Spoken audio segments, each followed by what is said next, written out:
Toujours heureux d'être en votre compagnie. Bienvenue dans l'invité de la rédaction.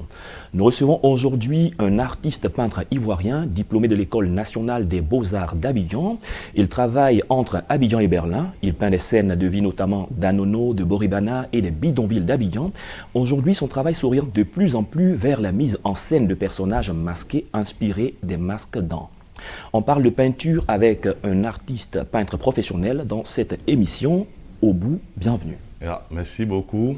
Merci pour cette invitation. Votre thématique sur laquelle vous réalisez vos œuvres, c'est la condition humaine. Oui.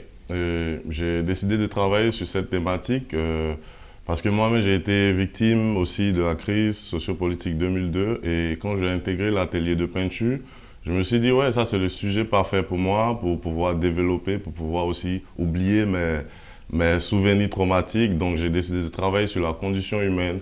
Et la condition humaine, pour moi, c'est de montrer comment les humains vivent dans ces quartiers qui sont un peu défavorisés ou dans le monde entier aussi. Donc c'est un peu une thématique qui parle au fait de l'humain. D'accord. Et quand vous faites une peinture, vous faites une réalisation à un tableau, est-ce que votre public cible est en phase avec ce que vous leur proposez? Oui. Et c'est ça mon but, au fait, de pouvoir amener aussi des gens à voir l'art, des gens qui vivent dans ce genre de quartier. Et c'est pourquoi j'étais vraiment OK pour participer au projet à Bobo Ezo, où on a réalisé des fresques là-bas dans la commune. Et donc, le but, c'est d'amener des gens à aimer l'art, à comprendre l'art aussi. Et vu que mon travail parle de la condition humaine, donc créer l'échange entre les deux, c'est vraiment un succès pour moi, en fait. D'accord, parlons justement de conditions humaines. Est-ce que vous avez des limites? Parce qu'il y a la présentation parfois des enfants dans des conditions qui ne sont pas très reluisantes. Ouais. Est-ce que vous avez un frein, des garde-fous? Moi, je peins la condition humaine, mais je ne peins pas des enfants défavorisés ou des scènes qui sont traumatiques, au fait. Parce que moi, je veux oublier ça, je veux changer. Je montre le côté positif de cette condition, comment les gens vivent là-bas en harmonie, en communauté. Et dans mes scènes, ça se voit avec la foule, avec des architectures qu'on trouve vraiment bidons, mais que moi je trouve beau. D'accord, parlez-nous d'un tableau récent que vous avez peint et qui présente ces conditions. Il y a une toile qui est présentée même à la fondation. À la fondation BJKD. Et là-bas, c'est vraiment une scène de mon quartier, qui m'a vu grandir. C'est Yopougon, Nyangon continue. Et donc, c'est l'extension de Nyangon. C'est des constructions qui ont été faites par des gens, ils ont construit de façon bidon. Mais moi, c'est la beauté de cette architecture qui m'intéresse aussi.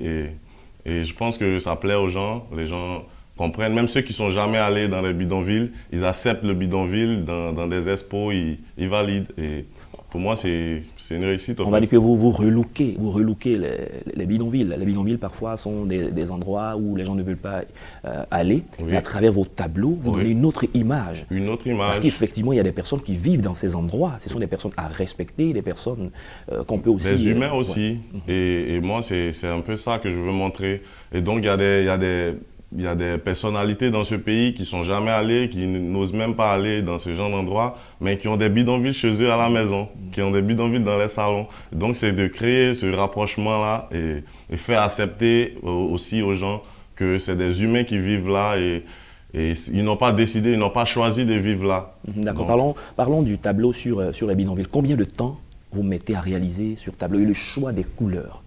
Le choix des couleurs, je travaille aussi généralement avec des pigments naturels pour mes fonds, pour la préparation de mes fonds. Donc du coup la terre pour préparer mes fonds. Et les personnages, je travaille avec tous les médiums que je trouve, l'acrylique, Poscat, tout ce que j'ai. Mais le temps que je mets, ça dépend aussi de la dimension de l'œuvre. Et souvent, je peux passer des jours à finir une toile parce que c'est des petits personnages et c'est des émotions que je transmets sur l'œuvre à chaque fois. Et ça prend du temps, mais c'est passionnant aussi. De plus en plus, vos œuvres s'orientent vers les personnages masqués, calqués sur les masques d'An. Oui, sur les masques d'An. Et les masques d'An, pour moi, c'est une responsabilité parce que moi-même, je suis d'An. Je suis Yacouba de l'Ouest et j'ai commencé à porter et peindre le masque vers la fin de ma formation en master professionnel. Et parce que je peignais déjà, mes professeurs ont trouvé que c'est beau, mais on ne te sent pas dedans. On ne trouve pas ta personnalité. Qui tu es, on ne peut pas trouver à travers ton travail, au fait. Et donc, du coup, je me suis questionné, je suis allé au village prendre des réponses à ces questions-là. Et là-bas, j'ai fait la rencontre du masque. Et j'ai vu que ce masque, il était vraiment beau, il était très épuré. Et j'ai vu aussi que Picasso s'était inspiré de ce masque. Et donc, pourquoi ne pas me réapproprier du masque qui m'appartient? Donc, j'ai décidé de porter ce masque, donc du coup porter ma culture et intégrer ce masque dans mon travail. Donc aujourd'hui, je peins des mêmes scènes de bidonville, de conditions humaines, mais avec des personnages qui portent ce masque pour montrer la culture, pour montrer qu'on a une culture aussi qui existe, qui est vivante, qui est là. Ouais. On a dit que vous passez votre temps entre Berlin et Abidjan, à l'extérieur de la Côte d'Ivoire. Oui. Qu'est-ce que vous avez appris qui vous aide dans votre travail aujourd'hui en tant qu'artiste? À l'extérieur, pour moi, je pense que c'est l'originalité aussi et puis c'est la culture qui me crée une position là-bas parce que ils ont leur culture à eux, ils ont leur manière de faire. Et moi, avec ma culture, même avec mes bidonvilles qui n'ont jamais vu, ils se demandent comment les humains peuvent vivre ici. Et avec tout ça, ça me crée une position, ça me crée une place dans cet environnement. Et donc... Revenons un peu sur votre formation à l'école des Beaux-Arts. Quand vous y entriez, il y avait des réalités et vous êtes sorti très longtemps de cette école, vous êtes sur le terrain. Ouais. Est-ce que les réalités sont les mêmes que celles qu'on vous a enseignées sur les bancs? Les réalités sont les mêmes, je pense, oui, même si je fais quelques tours là-bas. Mais après, c'est aussi ça, chez nous en Afrique, il faut voir la réalité. Et dans toutes les écoles, c'est comme ça, il faut lutter pour pouvoir s'en sortir. Et c'est ce que tous les étudiants ont fait. Donc, c'est ce passage aussi que j'ai fait. Est-ce qu'en Côte d'Ivoire, en Afrique, oui, les artistes de votre trempe vivent de leur art? Beaucoup de personnes veulent envoyer leurs enfants dans les beaux-arts et se disent, mais il y a une précarité dans le secteur. Oui, je suis d'accord qu'il y a une précarité dans le secteur parce qu'il y a une éducation à faire avec les nouveaux acheteurs. Donc, il faut que les gens achètent pour que les gens puissent vivre de là. Et donc, ça commence déjà aussi depuis le bas âge à l'éducation, d'envoyer des enfants dans des galeries, dans des musées. Et c'est ces enfants qui seront des potentiels acheteurs demain. Donc, il faut déjà créer ça, ce milieu-là d'acheteurs, des gens qui s'intéressent à l'art, pour ne pas se plaindre encore demain, parce que ça va toujours persister. C'est les Occidentaux qui vont venir acheter des œuvres d'art aujourd'hui, et dans 20 ans, 50 ans, quand on va se plaindre pour dire oh, « ramenez-nous nos pièces, vous avez volé ». Mais cette fois-ci, non, ils n'ont plus volé, parce que quand je vends une toile, je donne un certificat.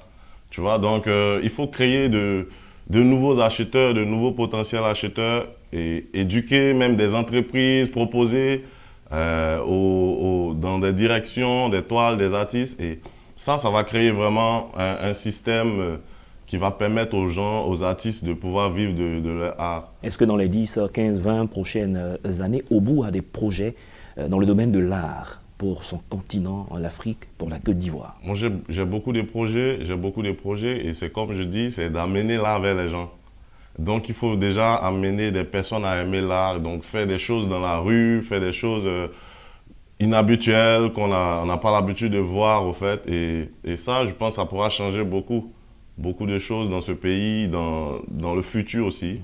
D'accord, amener l'art vers les gens, on parle d'acheteurs. Souvent, on se dit que les œuvres sont extrêmement chères. Oui. Est-ce que c'est vrai? Oui, c'est souvent cher par rapport à la valeur aussi de l'œuvre. Et une œuvre a une valeur par rapport à l'histoire qu'elle raconte aussi et la sincérité aussi qu'il y a dans l'œuvre. Et donc, c'est normal que ça coûte cher. Après, l'art aussi est réservé à une classe de personnes. Donc, c'est clair que ça doit être un peu... on ne peut pas trouver partout. On ne peut pas brader les œuvres, ouais. C'est une œuvre artistique, c'est une propriété aussi matérielle et intellectuelle. Obou, merci d'être passé sur notre plateau. Merci. Nous avons eu le plaisir d'échanger avec vous. Nous avons parlé de mise en scène de personnages masqués, de peinture, et vous êtes un peintre professionnel. Merci. Bon vent dans vos projets futurs.